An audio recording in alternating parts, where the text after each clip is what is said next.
Las opiniones vertidas en el siguiente programa son responsabilidad exclusivamente de los conductores e invitados y no representan, necesariamente, la opinión de quienes forman parte de TV UGED. Sin embargo, han sido incluidos en la programación como fomento a la libertad de expresión.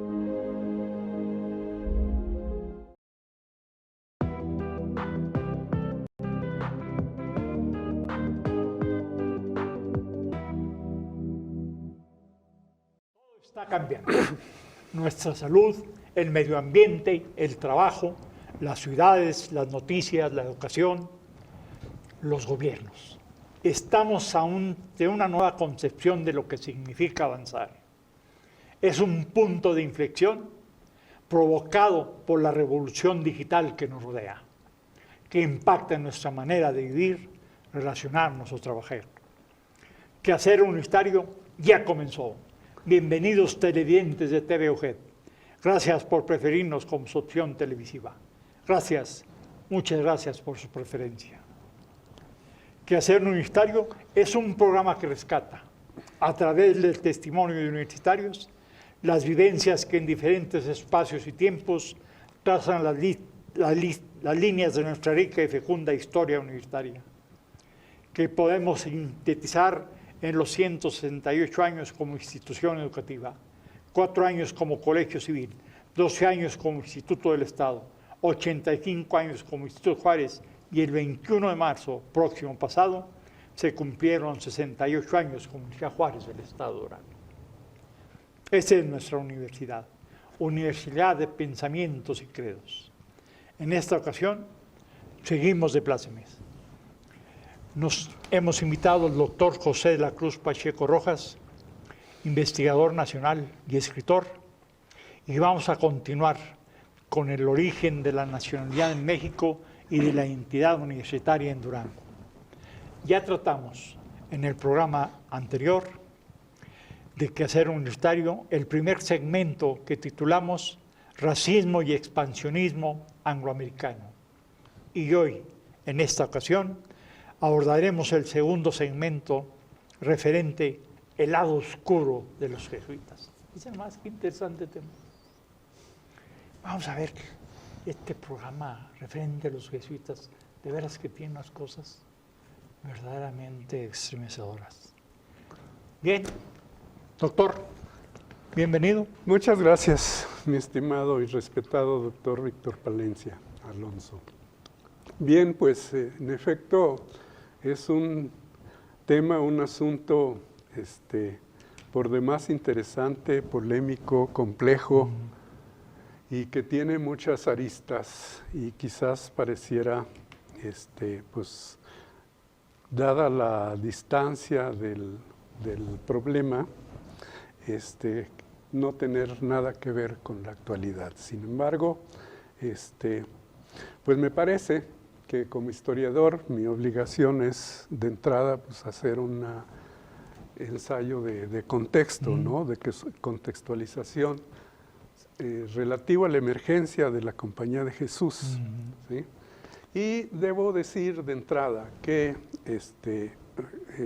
recordemos la fecha, ¿no? La funda Ignacio de Loyola en 1540, ¿sí? Con la venia del papado. Y bueno, pero a esas alturas habían ocurrido muchas cosas. En primer término, en el siglo XII se habían constituido dos grandes órdenes religiosas, ¿no? Ya existían los benedictinos, existían los agustinos, cuyos patrones pues eran los fundadores, fueron los fundadores. En el caso de los dominicos y de los franciscanos va a ocurrir lo mismo, o sea, es Ignacio, es San Francisco y Santo Domingo, ¿no? Los fundadores. ¿En qué contexto se fundan estas dos órdenes?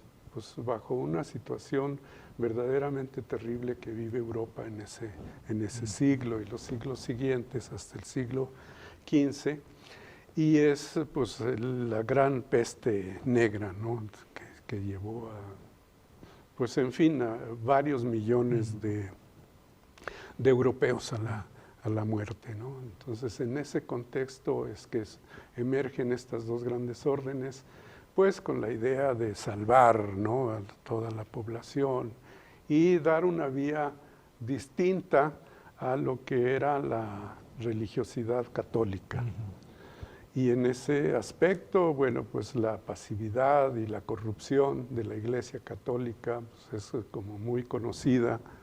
Y aún, pues bueno, en siglos posteriores, o sea, no es que solamente sea privativo de esos siglos, ¿no? Todavía en el siglo XIV, a finales del siglo XIV, bueno, se ensayan varias cuestiones relativas a las herejías, ¿no? Por ejemplo, ya desde el siglo XIII, con la formación de la Inquisición, y los dominicos van a ser los que se van a hacer cargo de esta, con la idea de enderezar lo que llamaban las herejías, pero pues realmente, en resumidas cuentas, pues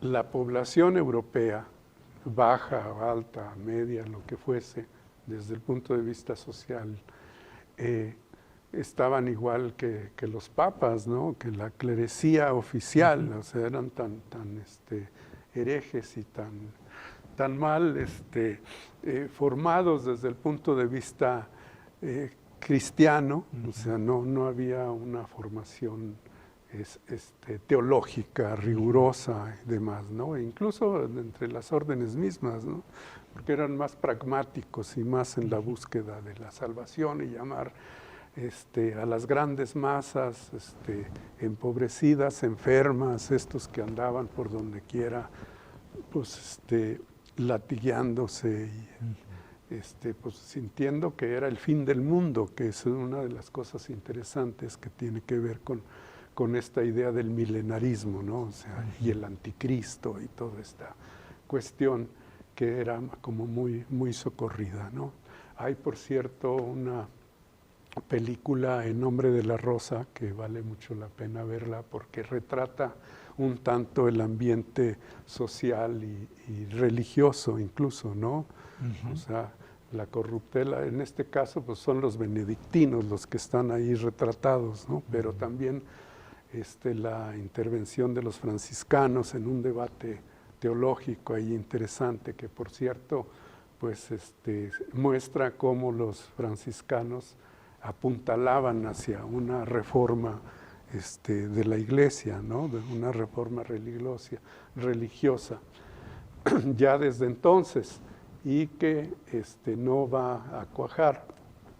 En fin, y un aspecto importante, pasado este ambiente terrible, ¿no?, de desolación, de muerte masiva por la peste negra y todo cuanto conllevó, en España a finales del siglo XIV, es de destacarse, los reyes católicos, una vez, bueno, sabemos, ¿no?, la expulsión de los judíos y la expulsión de los árabes, ¿no?, de la península ibérica, viene un proceso de, bueno, además de la persecución, asesinatos y todo esto que conlleva siempre las guerras civiles y religiosas, hay una cuestión interesante que un cardenal, Francisco de Cisneros, es consejero y es de los reyes católicos, sobre todo de Isabel, y se le encomiendan tareas muy importantes en el sentido de la reforma, ¿no?, de la reforma eclesiástica, y hace un buen papel. Y de ahí incluso se ha planteado estudiosos sobre los franciscanos de cómo a partir de este momento y de las acciones del cardenal Cisneros, reforma la propia orden franciscana y se divide en dos, en conventuales y en espirituales.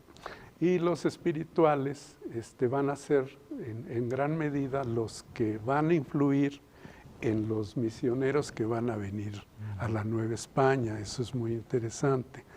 y vienen pues con un compromiso más estrecho con la gente pobre. Entonces eso, y en España pues el rigor se impone y cardenal incluso pues acompañado de la Inquisición someten tanto a los pocos judíos, a los judíos conversos y a los árabes conversos y a los herejes, ¿sí? Y entonces cuando llega Carlos V en 1519, si no estoy mal, habiendo muerto los reyes católicos, queda como regente el cardenal Cisneros, ni más ni menos. Entonces hay una estructura a la cabeza de la monarquía, una estructura religiosa. Bueno, pues ese es el ambiente en el que emerge, o se va fraguando la emergencia de lo que va a ser la Compañía de Jesús con Ignacio de Loyola, que personalmente pues era un ser humano más, ¿no? O sea, era pendenciero, mujeriego, etcétera, etcétera, ¿no? Digo,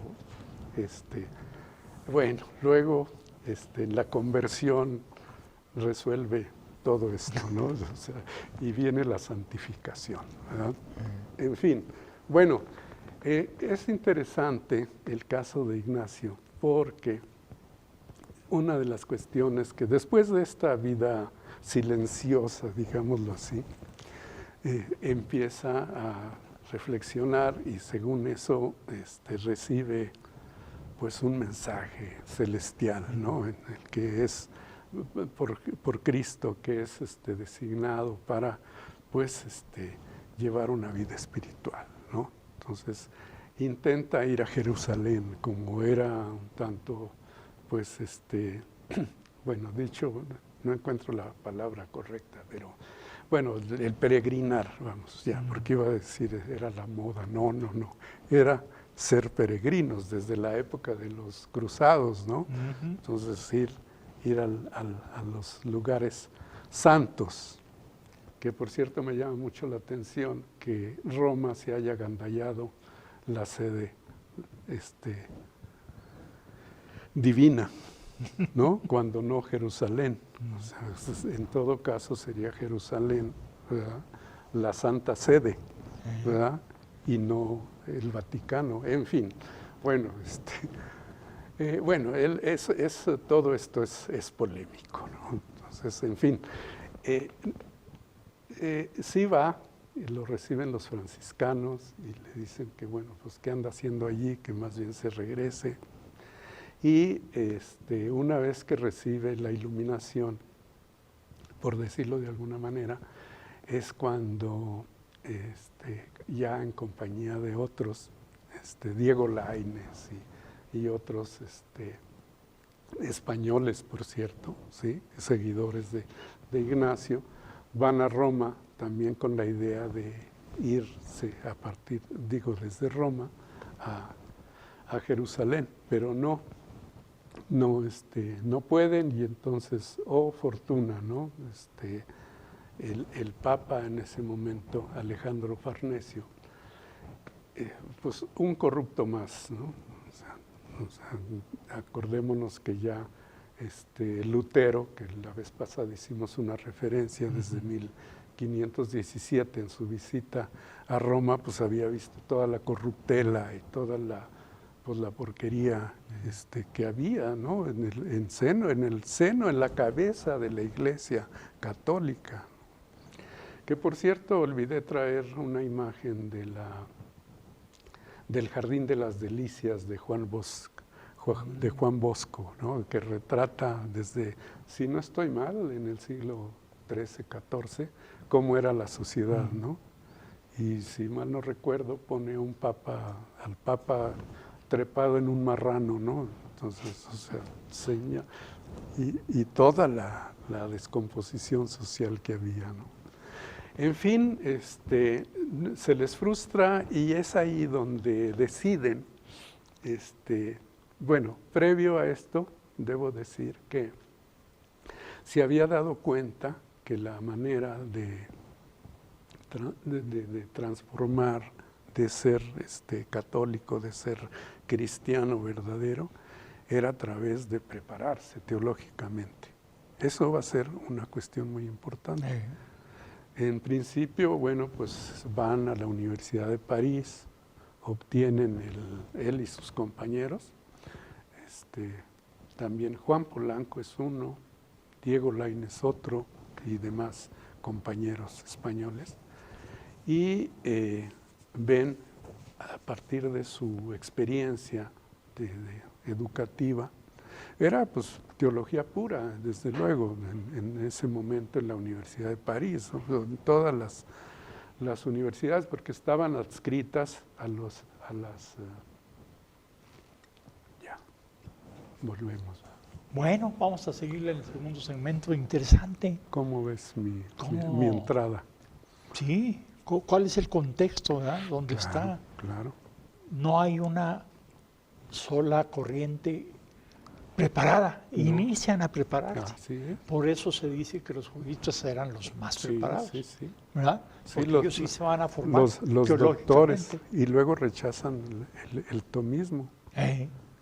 Sí. Sí, y a San Agustín. Siga con nosotros, bastante interesante esta vida y esta evolución de los jesuitas, y vamos a ver cuándo llegan a México, cuándo llegan a Durango. Interesantes los temas. Siga con nosotros, gracias.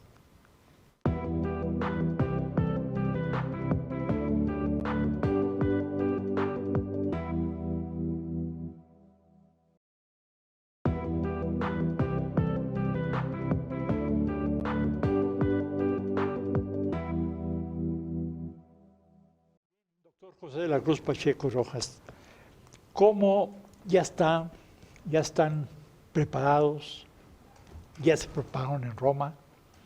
Es la primera, ahora sí, que hasta se llevan el nombre de Jesús. Así Para fundar los jesuitas, ¿verdad? Sí. Eran desde su nacencia tremendos, ¿no? Sí, desde luego. Bueno, decíamos de esta preparación previa, ¿no?, a la formación de la compañía o de la Sociedad de Jesús, ¿no? Bueno, que se le conoce de las dos maneras, o Instituto de Jesús.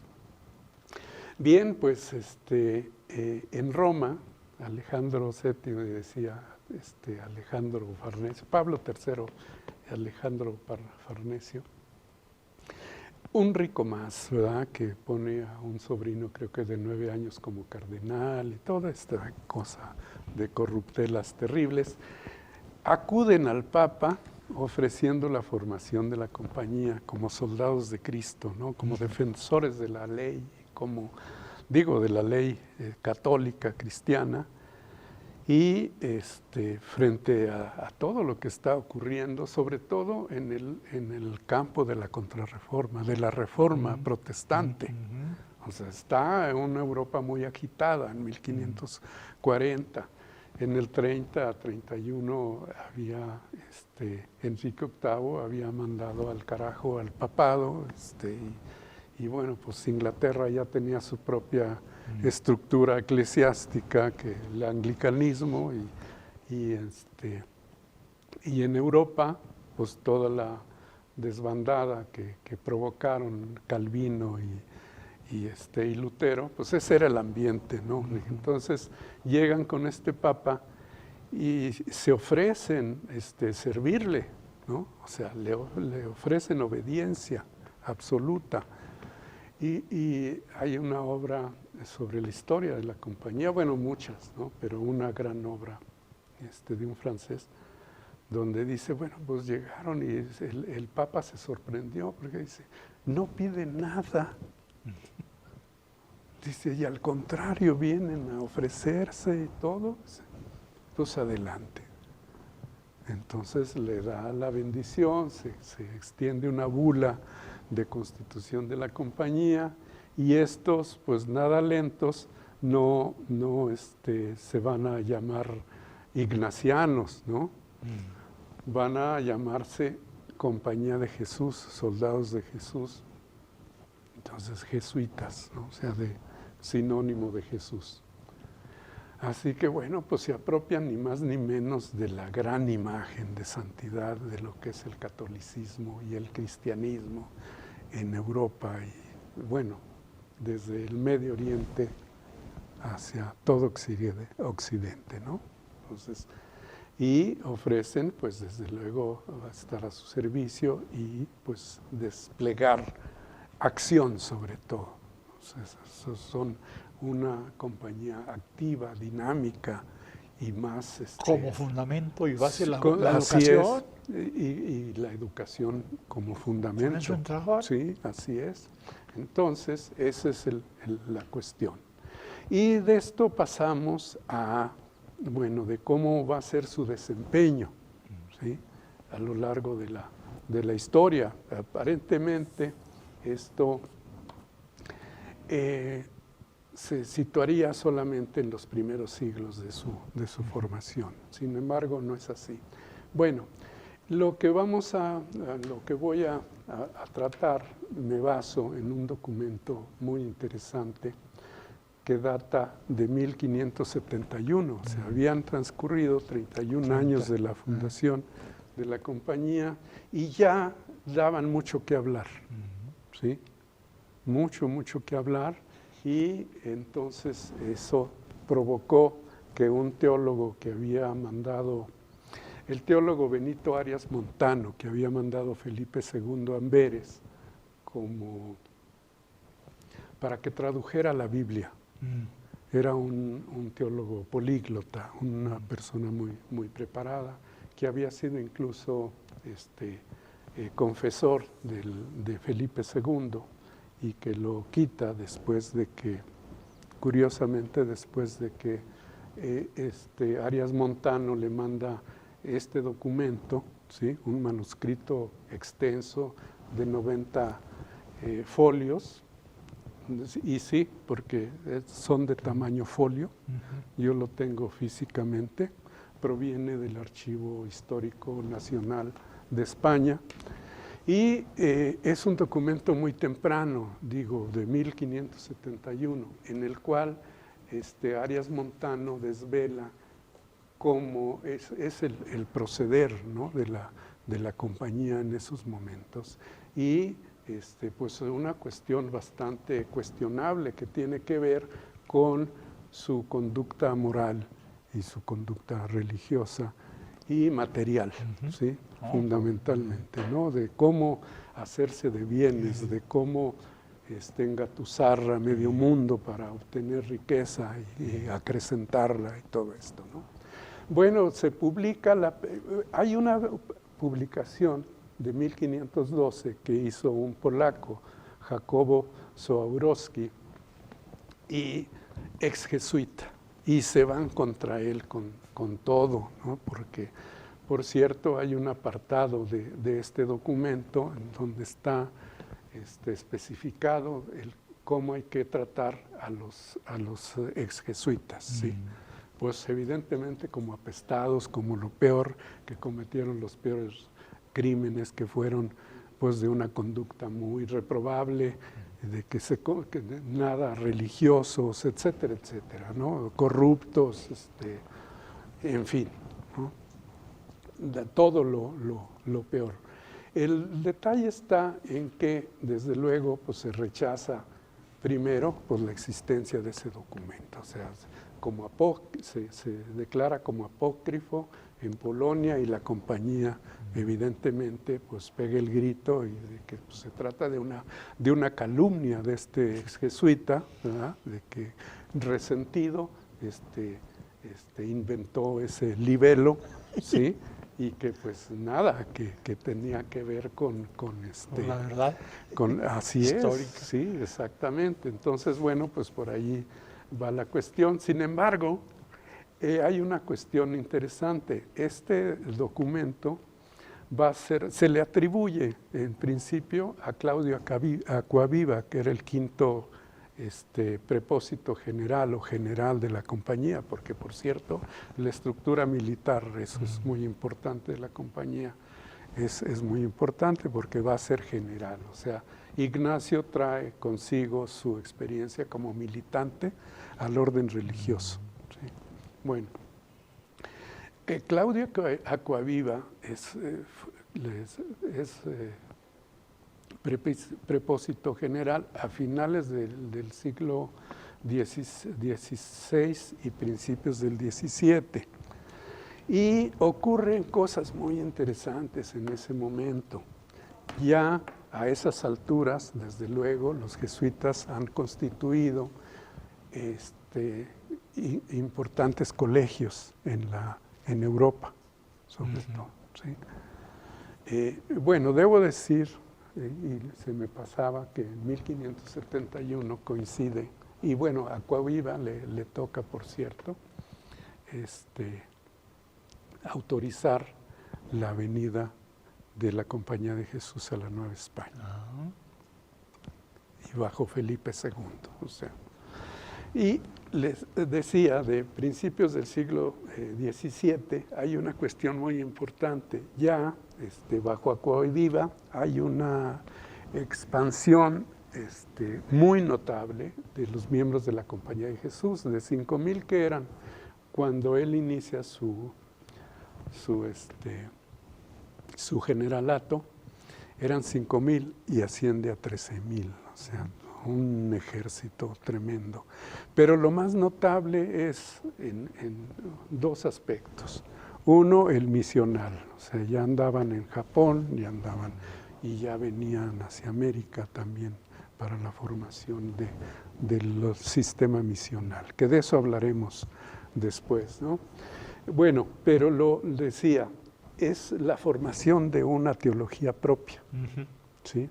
Juan de Mariana, Luis de Molina y Francisco Suárez, ¿no? Los principales teólogos. Y eso los va a distanciar del tomismo, sobre todo de Santo Tomás y de San Agustín. O sea, ya no necesitan muletas para andar, ¿no? Tienen sus propios teólogos, sus propias ideas del cristianismo. Y yo creo que se había forjado, y hago una referencia en mi artículo, desde la época del Concilio de Trento, que va desde el 54 hasta el 75, si mal no recuerdo, el siglo XVI, en donde incluso el propio Arias Montano estuvo en el concilio, y los jesuitas estuvieron muy dinámicos en el Concilio de Trento. De hecho, toda la cuestión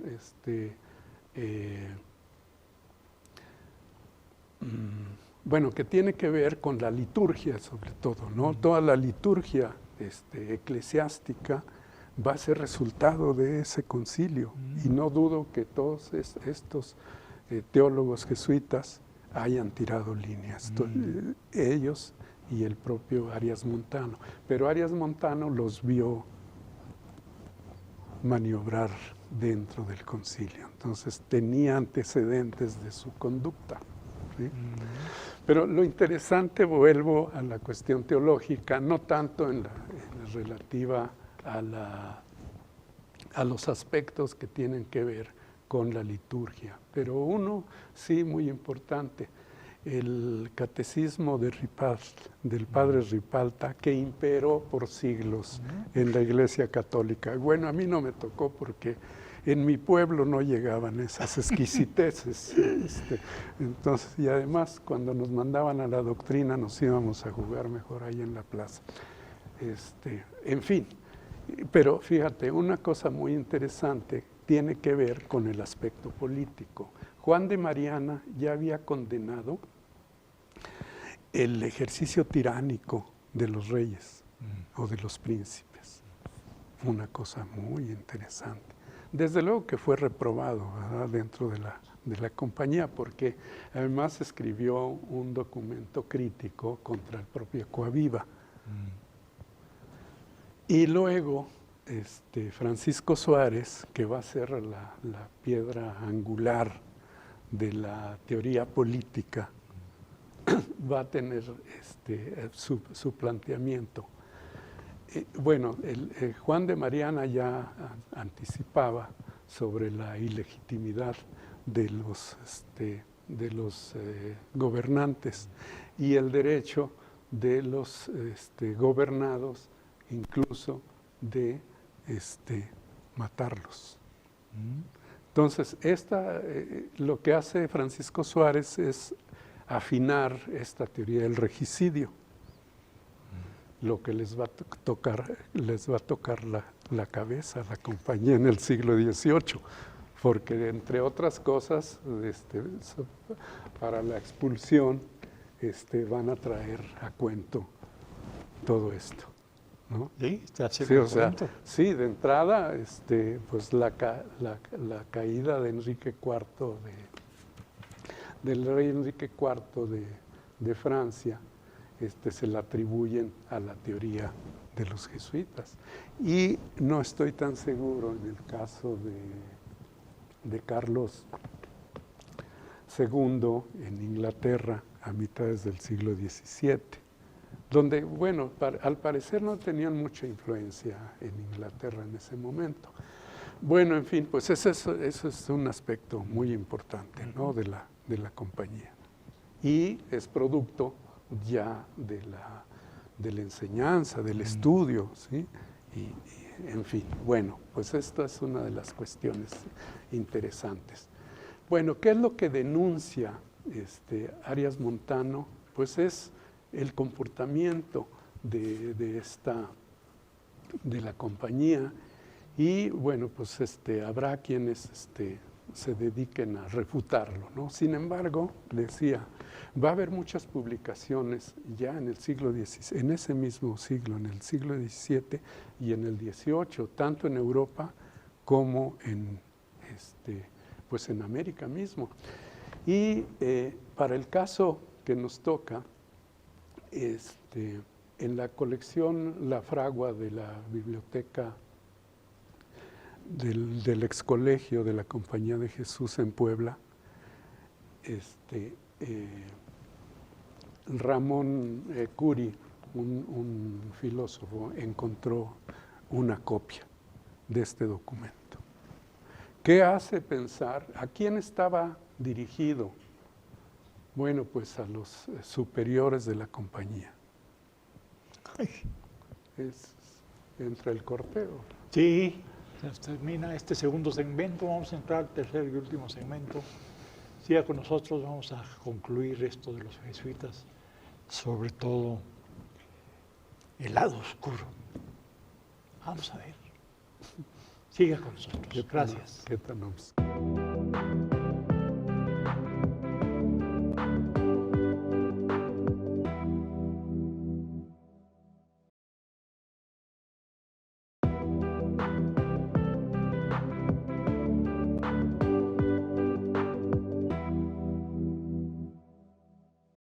Doctor José de la Cruz Pacheco Rojas, pues interesante. Muy interesante desde su origen, sí, cómo a través del estudio y de la teología, de alguna manera se convierten en lo más fuerte desde el punto de vista educativo. Sí. Y lo utilizan para efectos de abrir caminos, conquistar espacios y bienes. Sí, así es. ¿Sí? Sí, son terribles. Sí, y decía, pues eso se lo van a copiar otras nuevas congregaciones. Sí. Bueno, al final quizás lo comente. Bueno, para ser fieles al documento y que no digan que estoy inventando cosas, dice, carta y discurso del doctor Benito Arias Montano a Felipe II sobre las malas operaciones y mala doctrina de los padres de la Compañía de Jesús. ¿Sí? Bueno, comentaba que este documento está considerado, bueno, en principio estaba dirigido para un manejo más o menos discreto, o sea, quiénes debían poseerlo y quiénes debían pues dar indicaciones de cómo operar, ¿verdad? Bien, pues era para el general de la compañía, para los provinciales. Las provincias eran las estructuras en distintos países, ¿no? Rectores de colegios, ¿sí? Y de allí para abajo a nadie más. O sea, la estructura de la Compañía de Jesús, no sé ahora, pero pues era muy rígida, muy bien concebida. Entonces, no divulgar ciertos documentos, era un documento secreto. Entonces, ese le comentaba, se publicó, se mandó muy probablemente a todos los colegios.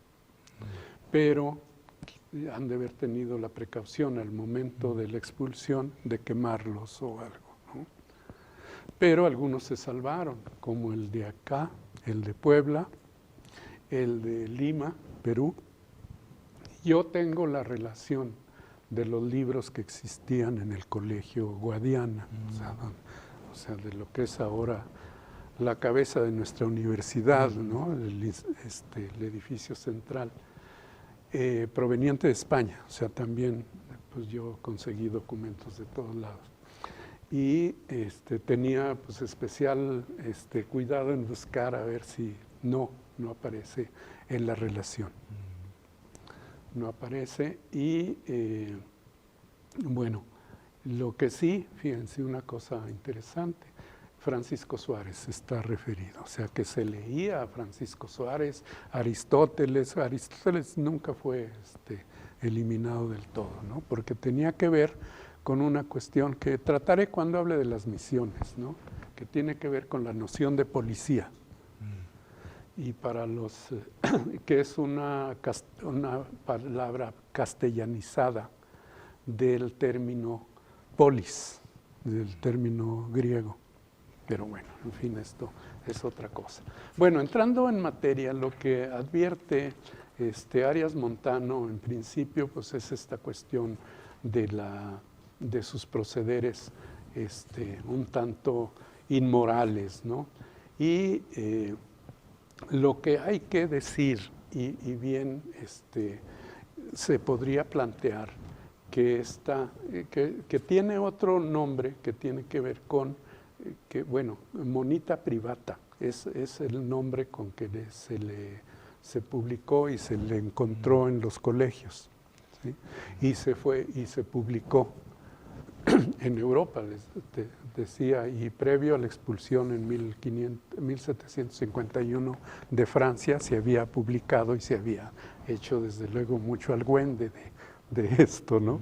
Entonces, pero tiene que ver con dos cuestiones fundamentales, y quizás suene duro, pero una es la ontología y la axiología jesuítica. O sea, el ser jesuítico y los valores de los jesuitas, o antivalores. Eso, ni más ni menos. Bueno, ¿qué era lo que hacían? Y fíjense, una cosa que ya el propio Ignacio, una cuestión que advierte Arias Montano, que no debe pasarse por alto, es el hecho de que él sospecha y dice que de ser el caso de que lleguen a hacerse del cardenalato en el papado y que lleguen a alguno de ellos, algún miembro de la Compañía de Jesús, a ser papa, van a querer, dice, hasta una ciudad propia. dice, va a ser lo peor que va a suceder en el mundo cristiano. Eso lo dijo en 1571. Ahora tenemos un papa jesuita que no se puso Ignacio, se puso Francisco, o sea, se embolsó el espíritu de pobreza de algún tiempo, porque no siempre de los franciscanos, ¿sí? Y diría yo de los espirituales, ¿no? No de los conventuales. Bueno, pues ahí tenemos este caso interesante, ¿no? Y seguramente varios o muchos de los cardenales han de ser de extracción jesuita. O si no, están bien manipulados por los jesuitas, que están allí desde siempre. ¿Sí? En fin, bueno, pues eso es lo que denuncia Arias Montano. Y dice una cosa muy interesante, que para operar y tener éxito en todas sus maniobras, que por cierto Maquiavelo les vino chiquito, ¿no? Desplegaban uno o más espías en cada uno de los países que informaban al general de cómo era la situación. Sobre todo, pues de las clases altas, que eran las que les interesaba. Y fíjense, el pecado original está en lo que el propio Ignacio llegó a decir, porque uno de los votos pues era la pobreza, la castidad, ¿verdad? Y la obediencia. De la pobreza pues resulta muy cuestionable, ¿verdad? Bueno, en fin, dice, al referirse explícitamente a su experiencia, Loyola y sus compañeros escriben, y textual, no hay vida más feliz, más pura, que la que se aparta de todo contagio de avaricia. Que todos y cada uno sean felices de solo aceptar limosnas. Pero, con el fin de agregar a su grupo a algunos estudiantes bien dotados y formarlos, podrán adquirir posesiones y obtener rentas para las necesidades de los estudiantes. Bueno, en fin, esa es la cosa, ¿no? Bueno, ¿cuál es el espíritu de este código, ¿no? De estas instrucciones, ¿sí? Que están en este documento tan valioso? Uno, la preferencia por los ricos y los poderosos, ¿sí? ¿Cuál es el objetivo? Obtener beneficios materiales, ¿no? Y de posición, desde luego, social y política, ¿no? O sea, ¿cuáles eran las armas o han sido las armas de la Compañía de Jesús? La confesión, la educación y la predicación. Tres elementos. Imagínate, la confesión. Sí, la confesión. Pues imagínate en un Sí, pueblo vas le con sacas y a todo, todo el ¿no? mundo le sabes todo. Sí, no, pero no solo eso, o sea, te confían lo que tienes, lo que eres, tus sentimientos, inocentemente, ¿verdad? Pero sobre todo tus bienes. Pero la preferencia es sobre los ricos y los poderosos, no los pobres, o sea, esos qué, ¿para qué, no? En la fundación de colegios recomendaban establecerse en las grandes ciudades, decían como Cristo que prefirió Jerusalén. O sea, seguir el ejemplo de Cristo y establecerse en ciudades grandes y pudientes. No fue el caso de Durango, pero había poder y bienes, ¿sí? O sea, y procurar quién dotaba a los colegios o a la fundación de las provincias y conseguir benefactores.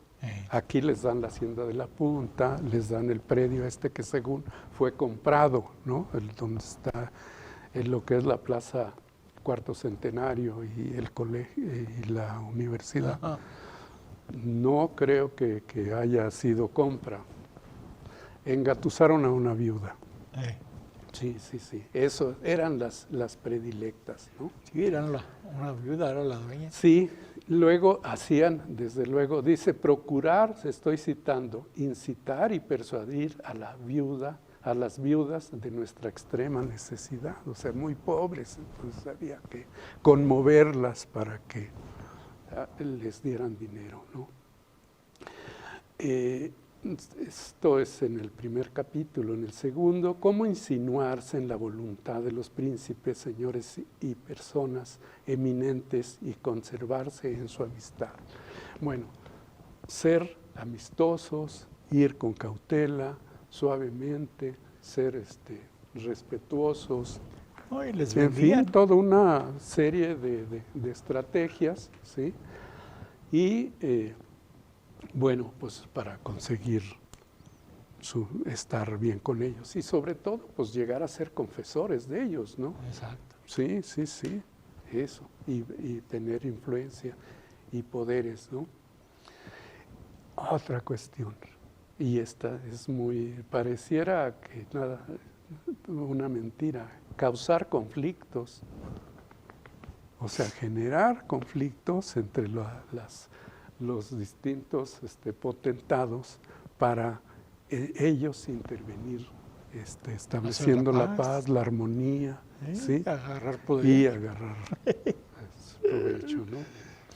Y contra los enemigos, pues deshacerlos, sobre todo, ¿quiénes eran los enemigos? Pues quienes mal aconsejaban o los miembros de otras órdenes y las otras órdenes también, ¿sí?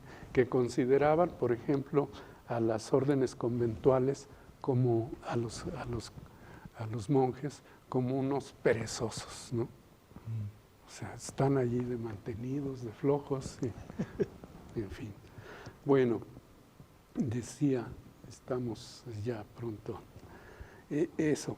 Y en cuanto a las otras órdenes, no permitir que establecieran colegios en sus jurisdicciones, ¿eh?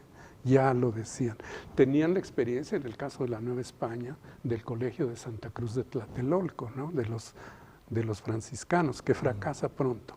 Pero esto era universal, o sea, era para donde estuviesen, no permitir que ninguna orden fundara colegios, ¿sí? Se dedicara a la educación. Eso era una tarea exclusiva de la compañía, ¿no? Gran cosa son las viudas ricas. Para ellos habría que alejar a otras órdenes, a otros en la busca de fortunas, ¿no? Había que tratarlas bien, ganárselas, ser confesores y sobre todo pues llegar a obtener beneficios. Desde luego se referían a viudas ricas, ¿no? Sí, no a condesas y todo ese tipo de nobles, ¿no? Igual en el caso de los príncipes, de los gobernantes, dicen príncipes, pero eran pues, los gobernantes de esa época. Una era esa cosa, de las hijas, convencerlas a través de las madres, ¿sí? Para que se fuesen a conventos. Es decir, si no se casaban, entonces pues se quedaba la riqueza, ¿verdad? Intacta.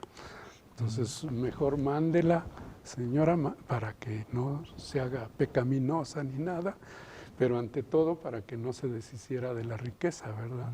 Entonces, mandarlas y ser desde luego ellos sus confesores, como Sor Juana Inés de la Cruz, de los hijos, atraerlos, si eran capaces, atraerlos a la compañía. ¿Sí? O sea, y con ello, pues tráigase los bienes para acá, ¿verdad? Y eso era también un mecanismo para jalar a los futuros miembros de la compañía. Hijos de ricos, guapos, bien presentados e inteligentes. ¿Sí? Pobres, pues ¿cuál? Qué interesante está esto de la... Sí. ¿Cuál es su trascendencia en Durango y en México? Bueno, pues la que fue en otros países. Hablaremos de la educación. Digo que es un aspecto muy importante que hay que reconocerles, por supuesto. Y Arias Montano ya se los reconocía, pero se iba contra lo otro, ¿no? Sobre la conducta de estos. Y ese es un aspecto. De las misiones, en el caso de la Nueva España, yo tengo pues una postura muy crítica. Ya la veremos. Sí. En fin, ¿sigo o ya no? ¿Ya te falta? Pues un punto que me parece, no, son muchos, pero uno que me parece muy relevante es el relativo a la conducta de los padres con los... con las viudas había que mandar a padres muy experimentados, sobre todo ya de avanzada edad y sobrada inteligencia para convencer bien a las viudas, ¿no? Y en el caso de los enfermos ricos, estar muy atentos a su cuidado y sobre todo con los moribundos, ¿sí? O sea, un tanto se imagina uno como sopilotes, bueno, además visten de negro, ¿no? Estar allí y no permitir que miembros de otras órdenes fuesen a darle las últimas, ¿cómo se llama? Esto de la extrema unción y todo este tipo de cuestiones que tienen que ver con el rito antes de la muerte, ¿no? Entonces, ¿cuál era el plan? Pues bueno, que dejasen parte de su herencia a la compañía. No, pero... Antes de morir, o sea, fírmele ante notario que deja... Al moribundo y a la viuda. Sí, sí, sí. ¿Dónde estaban los centavos? Sí, exactamente. Y desde luego los gobernantes. A los hijos. Sí, sí, sí. Para que no se lleven la... Para amarrar. En fin. No, tremendo, pero pues bueno, qué interesante. Sí, sí. Qué interesante aspecto histórico tenemos, ¿verdad? Sí. La Y yo presencia diría... de los jesuitas.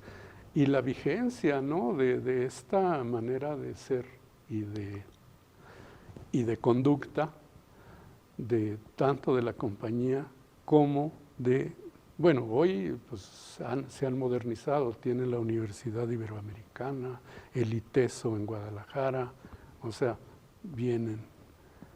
Pero decíamos que este modelo fue copiado por las nuevas agrupaciones que se han hecho, los que son millonarias, ¿no? Los lasallistas, los legionarios de Cristo, que les dicen los millonarios de Cristo, los del Opus Dei, ¿sí? Y cuantas quieran agregar. O sea, sí, pero esas son las más poderosas. Sí, ¿y de dónde obtienen los recursos? Pues escamoteándoselos a los feligreses, ¿verdad? Pues bien, muchas gracias, doctor José de la Cruz Pacheco y Rojas, investigador nacional y escritor.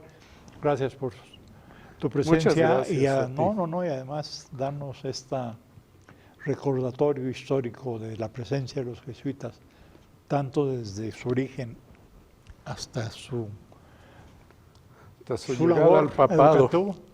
hasta el actual papado. Pues muchas gracias, estimados televidentes, por permitirnos entrar a sus hogares, a sus centros de trabajo, a sus vehículos. Quehacer Unitario ya terminó. Su servidor, conductor de este programa, les envía un saludo fraterno con los deseos de salud y bienestar. Cuídese y sea feliz. Hasta pronto. Gracias.